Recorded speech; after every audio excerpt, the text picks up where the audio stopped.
Hey everyone, welcome back to TK's Tech Talk. Today I'll be comparing another set of mice, the MX Anywhere 3 and the Logitech M720 Triathlon. So these are two relatively similar mice. They both have multi-device connectivity, both have Bluetooth, both have a USB dongle, and there's some differences between the two. So I'm going to unbox the MX Anywhere 3 first, and then we'll have a look at the differences between the two. So let's get rid of the M720 first, have a look around the box. So it's got this mag speed ultra fast scrolling, whatever that means. It's got the mouse, the USB dongle, the USB-C cable, and some bedtime reading. Anything interesting on the back? I don't think I'm going to bother reading all of that, and nothing exciting on that side either. So this time we won't be needing the trusty kitchen knife because it looks like there's just a pull tab here. Let me just open that up. Oh, that was easy. And pull it out. Okay, let's get rid of that. So you might have seen my MX Master 3 unboxing where there was a brown box. And thankfully this time I've got a retail box, so I get a much better, upside down. There we go, already misplaced it. Not the best unboxing you've ever seen, but there's the mouse inside the box. Right, that's good so far. We'll have a look at that in a moment. Put it to the side for now and see what else we've got inside. Right, we have the unifying receiver. Under that we have got a USB-C cable and the bedtime reading. The bedtime reading is in a nice packaging this time. I'm not even going to bother taking it out. At least I can keep it looking nice. Let's put all of this stuff back because we won't be looking at any of that. Get rid of the box and bring the two mice into picture. So I'm hoping you can see this properly. I'm actually recording with a light this time. I'm hoping that it doesn't make the video look bad, but we'll see how it goes. Right, so there's definitely a difference in size. Before we get to all of that, let's just have a look at the receivers, right? So let's see, is there anywhere to put this receiver, right? Let's open up this tab, take this blurb off, just tells you how to set everything up, but I think it's more or less straightforward. There we go, that's that done. Okay, so there is nowhere to put this dongle. Bit unfortunate, to be honest. It is very light. Right, so let's have a look at the differences between the two dongles, and they look exactly the same. So already we can see one major difference here. The dongles are more or less the same. Let's look at them the right way around. They are the same, right? So we know now that the M720 and the MX Anywhere 3 have the same type of unifying receiver. Okay, so first things first, size. There is definitely a difference in size. So the whole aim of this mouse is to be sort of premium usage and also portable at the same time.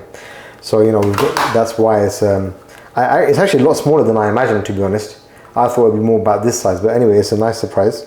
So this means that straight away I'm guessing comfort will go to this, but we're not going to jump to any conclusions. And let's have a look around. Let's have a look at the top first. So we've got these buttons. Again, this is a digital button on the MX Anywhere 3, and this is a physical button on the on the M720. So this one you can change the scrolling to free scrolling or to the clicky scrolling without turning on the mouse. For this one, there does need to be power because it's not changing, it's staying in that mode. Right. So buttons both feel good. And apart from that, do we have any other? We've got an LED indicator there of some sort. We'll try and work out exactly what that is. And on the underneath, yeah, we do have invisible on both of them, unifying and Bluetooth logos. And the power buttons are situated in different places, so I'm going to turn that on now. Let's turn both of them on. So here there's a device indicator at the bottom and a pairing button at the bottom, right? So we can use that to select the devices.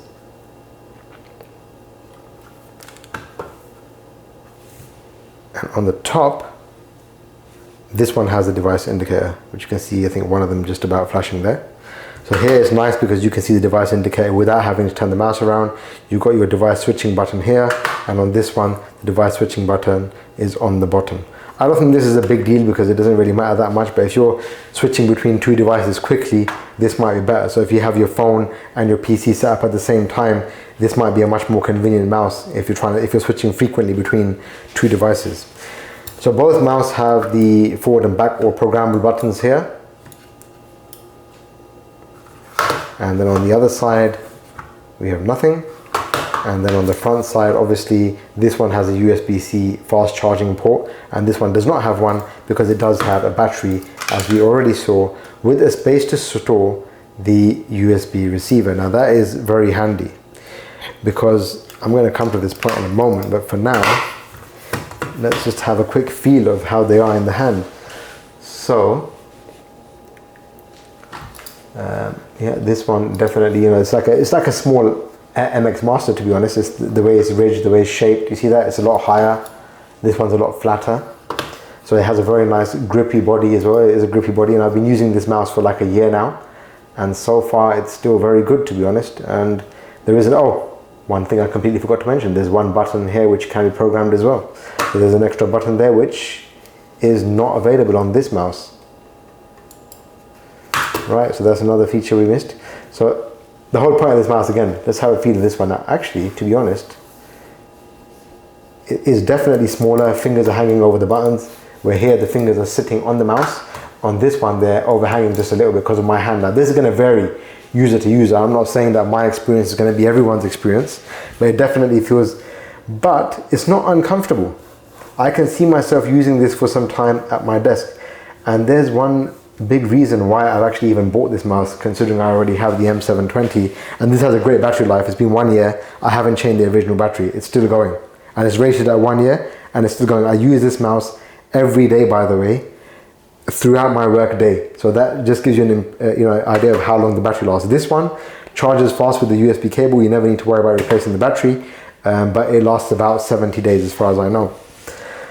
So what is another key difference between the two is that this one has a 4000 dpi dark field laser, if I remember correctly, which means, I'm not sure if it's actually dark field on this one, but it does have a laser which can track on any surface.